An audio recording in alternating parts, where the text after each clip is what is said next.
Genuine tow ball? Dad, here it is. Designed and tested by Toyota. Oh, we might need to take this tow ball out for a test drive.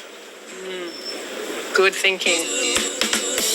Find your O at your local Toyota dealer with a $1,500 finance deposit bonus across the Hilux range.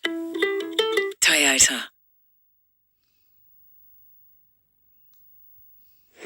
With Frank Health Insurance, you won't be overwhelmed or underwhelmed. You'll just be whelmed. It's just health insurance. Why overfeel it? Easy as. Frank. This is 7 News, the voice of the New England. Tonight, a frosty wake-up for those in the Northern Tablelands. And should daylight saving be shortened in New South Wales? I'm Ruben Spargo. Later this news hour, a defiant Donald Trump is gearing up for his re-election fight, and the King and Queen are heading to Australia later this year. 7 News begins now. Good evening. A cold morning for the Northern Tablelands as some parts received a sprinkle of snow. But it won't stop there. Areas above 1,000 metres are expected to see snowfall tomorrow. Waking up to a dusting of snow in Little Langothlin Nature Reserve, just half an hour out of Guyra. Glen Innes and Ebor also among the areas already seeing snowfall, but it's just the beginning. Tuesday could bring further falls right up to the Queensland border. The areas above, sort of around 1,500 metres, dropping to 1,000 metres by tonight and Tuesday morning. You could see some snow flurries as well. So really, southern parts of the Tablelands are more likely to see some of that snow. Western-facing slopes of the Great Dividing Range, the most likely to see snow, thanks to strong winds and heavy rainfall. That's where you're most likely to see those cold conditions combined just at the right time with rainfall as well. So really looking like tonight and into Tuesday morning where we see that combination of cold air and also rainfall. The snow flurries can be blamed on a low-pressure system off southeast Australia, bringing some of the coldest mornings of the year. Those chasing snow have been reminded to drive to the conditions amid forecasts of black ice. Black ice is indetectable. It can cause a lot of drama for cars trying to make their way in colder weather. We just ask, please slow down. Drive to the conditions and just take care. Road closures may also be in place, while those out and about in the snow are warned not to enter private property. Please don't enter someone's private property to take photos or to have a, enjoyable time on their land. Go to the public places so that you can enjoy it with everybody else. James Carter, 7 News. We're staying at all things weather, and speaking of snow, Aspen's here now for a look at today's weather conditions in Aspen. No surprises, mate. It's been pretty cold out there. It's been freezing right across the Northern Tablelands today. Good evening, everyone. A polar blast has well and truly arrived on the east coast, causing frost from Tasmania all the way up to the Darling Downs in Queensland. Today, we saw light snowfall around Ben Lomond Range, just north of Guyra. Most of that snow melted around 9 a.m. Now, today was the coolest day of the year across much of the Northern Tablelands. Temperatures reached just 8 degrees in Armidale this afternoon. However, it felt like -3 degrees at 5 p.m. with wind gusts up to 40 kilometres per hour. More snow is on the way. I'll tell you the best place to spot it right after sport. Sounds good, Aspen. We'll see you soon. Cheers. Well, police are appealing for information after an aggravated break and enter in Tamworth this morning. It left one man in hospital. James Carter joins us now from Tamworth. And James, when exactly this morning did it happen? Nick, at around 4, emergency services were called to a home at the Grange in South Tamworth. The 56-year-old man suffered injuries to his leg after he was struck with a machete. He was treated by paramedics before he was taken to Tamworth Hospital and remains in a stable condition. Gunnedah has also been hit by a crime wave over the weekend. Around 1:30 on Saturday morning, the Gunnedah Golf Club was broken into. Police were told 4 golf buggies with clubs were stolen and driven around the course and surrounding streets. 3 buggies have since been recovered. One was located on Hopedale Avenue, destroyed by fire. In a separate incident around 4:10 a.m, 6 people entered a business on Martins Road where they stole 2 cars. Just over 2 hours later, police located the vehicles on Pike Street and McCall's Road and seized them for forensic examination. Police are urging anyone with information or dashcam footage of these 2 incidences to contact Gunnedah Police or Crime Stoppers. Okay, thanks for the update, James. That's James Carter reporting in Tamworth. The New South Wales Farmers Association will debate shortening daylight saving. It'll happen at their annual conference next week. While some believe it has massive benefits for the ag industry, the proposed changes have a long way to go before they get the green light. Most of us love the sunshine, but now the timing of that light is being heavily examined. Circadian rhythm interruptions, which daylight saving policies can contribute to, have implications for safety, for alertness, for health. Next week at its state conference, the New South Wales Farmers Association will debate a proposal to shorten daylight saving. It currently runs from the first week of October to the first week of April. The Merriwa branch is putting forward the motion. When the facts and the evidence change, and when policies are made on old decisions and old data sets, it's time for a refresh and a review. That's always been the case. It's always been a contentious topic, with claims it affects our alertness. Health is tough for country kids who get up early to travel to school, and the old chestnut, it causes curtains to fade. I think the better question is, why do we have it? And why do you think we do? I have no idea. It's absolutely ridiculous. Yeah, definitely the driving side of things, sort of just getting that darkness at that different time of day, I think does make a difference. But there's plenty who think it should stay how it is. There's way more important things to be discussing. I've done lots of different jobs, railway, demolition, stuff like that. I don't want to work any longer. I can understand over the summer months, and it gives them an extra chance to work longer hours and stuff like that. For farmers, it's great. For other people, not so much. If the farmers vote yes to shortening daylight saving, they'll take it to Premier Chris Minns, who has already said he's not in support of the change. Rex Quayle, 7 News. Well, physical and mental wellbeing is in the spotlight this week as Farm Safety kicks off in Tamworth. Local producers will get practical tips for everyday use, and that's to ensure that everyone returns home from the farm safe. They may look peaceful, but farms can be one of the most dangerous workplaces in Australia. Heavy machinery, vehicles, water and livestock are all hazards, which is all covered in safety workshops run by New South Wales farmers. We talk about what records and registers that need to be completed. And we're going to make it as practical as we can and relevant so people have got some tools and resources to take away. Keeping up with workplace health and safety requirements can be a challenge for a small operator. The program breaks it down into simple steps. The sessions are also an opportunity to put a focus on mental health. So we're going to talk about, in particular, mental health first aid and what we can do as operators to address those as they come up, as they do regularly in agriculture and farming. Farmers are reminded of the support available, including rural aid counsellors. If you can make good decisions and make decisions without stress and anxiety as part of that process, or without fatigue as part of that process, then we feel that will translate into better, broader outcomes. According to Ag Health Australia in 2023, 32 on-farm deaths were recorded, down from 55 in 2022. Tractors and quad bikes remain the leading cause of fatal injuries. Safe Work New South Wales offering free visits and rebates to reduce farming incidents. An inspector will come to a farm and we'll discuss issues with the farmers, provide them with advice and guidance on what needs to happen on the farm. James Carter, 7 News. Well, respiratory illnesses are on the rise right across New South Wales. Health experts are now urging everyone to get vaccinated, and that's to reduce the number of people who are presenting to emergency departments.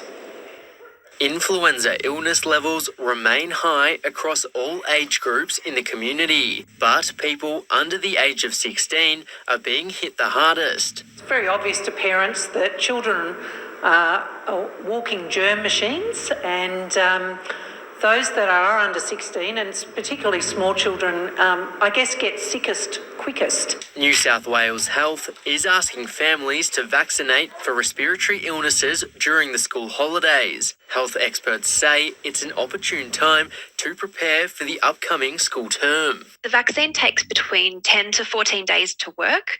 So we're hoping that if people get vaccinated during the holidays, kids will be ready and protected when they go back to school. It's also hoped an increase in vaccinations will reduce the number of people presenting to emergency departments. We're seeing a lot of people presenting to hospital with influenza-like illnesses, and people are needing to be admitted to hospital. So it's a really important time for people to be thinking about the ways that they can keep themselves, their loved ones, and their whole community safe. Pregnant women are also advised to get vaccinated against influenza and whooping cough. Increasingly at the moment, we're seeing quite a lot of whooping cough in our adolescent population at school and now on holidays.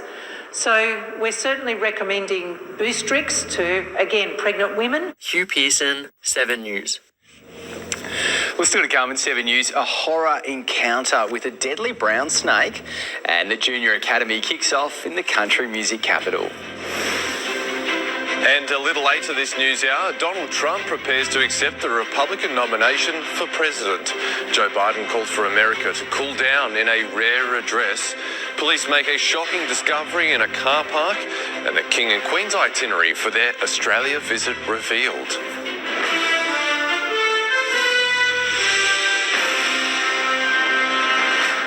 Welcome back. The best and brightest country musicians have arrived in Tamworth for the Junior Academy. These future stars will spend the next week honing their craft and refining their skills. 27 students have come from far and wide to be a part of this year's Junior Country Music Academy, although Molly Harrison has travelled further than most to be here. I've come from a town in New Zealand in the South Island called Ashburton, about an hour south from Christchurch. The chance to take part was one these students couldn't pass up. Student Jack Gregory says he was in disbelief when he was told he'd be travelling from Victoria to Tamworth. Well, I was out the back actually weeding my veggie garden, and Mum said I'd got a Robin Johnson Memorial Scholarship to come to the academy, so I was thrilled and I started crying. The sky is the limit for these young artists. Academy Director Lynn Botel says she's seen firsthand the heights previous graduates have reached. The McClymonts, Travis Collins, it's pretty special when you look back at our alumni and see how far they've come. Elise Simmons, Ashley Dallas, all been through the Junior Academy. The students will spend this week honing their craft and refining their skills as they dream of what's to come in their respective careers. Big goal for me is to be here performing on the big stages here. But I think Nashville, to get over there one day would be awesome. But yeah, Tamworth is my big goal. The students will wrap up the week with the graduation concert this Saturday at Moonshiners Bar. Hugh Pearson, 7 News. Well, a mechanic has shared his horror story after he was bitten by a brown snake. Danny Allen says he would have died if it wasn't for an off-duty paramedic who arrived just in time. This mechanic is no stranger when it comes to wrangling dangerous objects. Spot on. Danny Allen was catching frogs with his grandson when he got the shock of his life. Just thought it was a stick, and then as the mattress went, I realised then the stick reared up and was about to bite me or Jaden. So I just naturally just grabbed it with my left hand. It was just an instinct. The 54-year-old was stuck in a wrestle with a 4-foot brown snake. Managed to get it around the neck, and then it curled itself around my arm and its neck, which was fine. I'm not overly afraid of them, so I was just more in shock.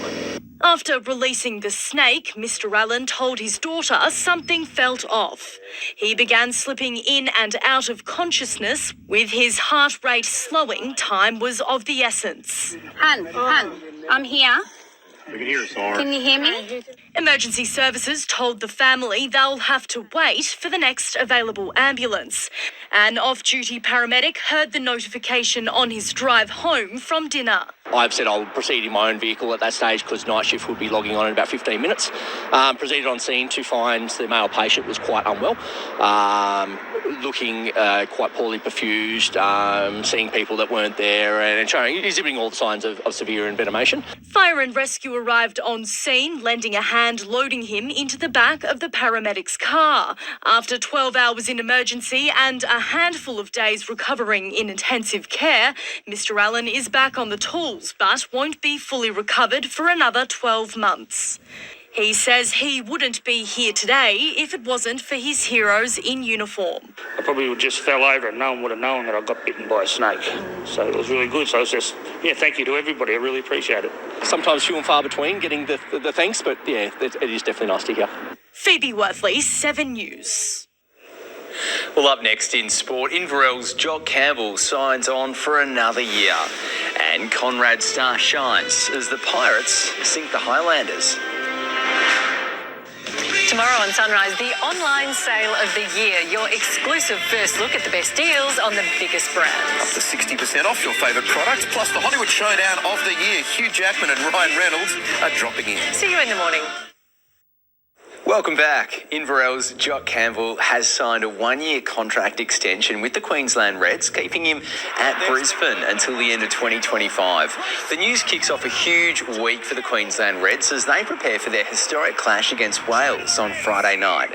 Campbell has plenty to look forward to, including matches against Wales and Tonga this month, an end-of-year tour to Japan and a 2025 pre-season tour to Europe. The Tamworth Pirates have proved to the rest of the competition that they are still Central North Premiership contenders. The Inverell Highlanders forced to pick up the pieces, their latest loss, now putting their finals hopes in doubt. One last home game for the Tamworth Pirates, and they kicked things off on the right foot. Inverell held out the Pirates for 20 minutes before they finally got their reward. The kick was one to forget. Tamworth's Conrad Star was up to his old tricks. Putting the home side back in the driver's seat. The kick, safe as houses, but the good times wouldn't last as the Highlanders bit back. The Pirates looked close to hitting them back, but the Highlanders plucked the ball and the chase was on.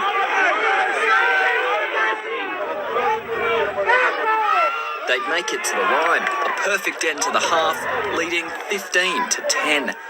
But Tamworth started strong after the break.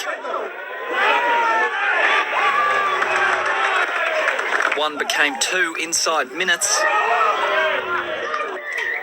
The kick, safe as houses. Everything from there was just the cherry on top. Pirates finishing the day off victors, 36-15. Come the second half, we sort of kicked into gear and started playing some proper footy. So it's good to get the win. Great first half from our fellas and certainly matched by Pirates. We were lucky to be ahead at half time, and then I think Pirates' class showed pretty well in the second half. Max Gant, 7 News. The AFL Northwest is heating up as the season reaches the pointy end. The Billy Holder Cup is on its way back to the Tamworth Swans after their third straight victory over the Tamworth Kangaroos. Derby Day in Tamworth. The Roos hosting the Swans. Captain coach Lockie Bennett's wasted no time against the old rivals. Then the Swans kicked another inside minutes. The one-way traffic continued as Bennett's piled on pressure. Frustrations soon crept in, giving the Swans a free walk to the goal square and, of course, a free goal.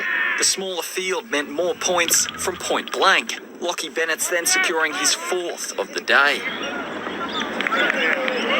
No matter how hard they tried, nothing was going the Kangaroos' way. At the end of the first quarter, the Swans led 48-1. After the break, they started fast, but things were about to get a whole lot worse for the depleted Kangaroos. Jake Tankard breaking his arm, putting the game on hold for over 40 minutes. Play resumed, but both teams decided to call it not long after. The final score, 86-3, and the Swans have finals on their mind. We've lost 3 grand finals, 2 of them away and 1 here over the last 4 years. It really doesn't matter where you play in the grand final, you have to play the best game you can. To try and put up a good fight, but we just couldn't keep up with the Swans' talent. Max Genn, 7 News. Well, up next in 7 News, Aspen's back, and he's got your week ahead in local weather. That's up next. This week looks set to be the coldest week of the year, so let's see what's happening across the east coast. Strong southerly winds are dragging up cold polar air from the Antarctic all the way up to the Darling Downs in Queensland. Now, a high pressure system will quickly follow in its path, prolonging this cold outbreak. Frost and damaging winds aren't the only things that are likely. We're also expecting a return of that wet weather. Tamworth can expect showers over the next 3 days, adding up to around about 15 millimetres on Friday. Tomorrow, snow is likely in Walker and the Barrington Tops, beginning in about an hour's time. Flurries are forecast just north of Guyra, around about 8 a.m. Southwesterly winds up to 45 kilometres per hour in the morning will keep temperatures in the single digits for much of the northern tablelands. Looking at around about 6 degrees in Glen Ennis, 7 in Armidale, Murrurundi headed towards a top of 13 degrees. Wednesday looks to be a repeat of tomorrow. High chance of showers west of the ranges, more snow on the Barrington Tops. Overnight temperatures getting down to just 10 degrees in Inverell, 15 for Murrurundi and 8 degrees for Tenterfield. Cold start to the morning on Wednesday, -1. Thursday should see temperatures back in line with our winter averages. We could even see some sunshine across the New England and northern tablelands, a top of 13 degrees in Narrabri, 10 degrees in Inverell, a top of 15 for the Upper Hunter with some light showers in the afternoon. Let's take a look at the next 7 days now, though. A high chance of rain on Tuesday, Wednesday and Thursday, only about 15 millimetres or so, mostly Sunday on Friday and into the weekend. Lots of sunshine for Saturday, Sunday and clear blue skies on Monday. Looks to be all uphill from here once we cross this next few days. That's it, Aspen. Get that out of the way and then a little bit of sunshine. Perfect for weekend sport. Thank you. That is your local news for tonight. You can always catch up on 7+. Right now, Ruben Spargo has your latest national news. Enjoy the rest of your Monday night. We'll be back tomorrow night at 6 o'clock. We'll see you then.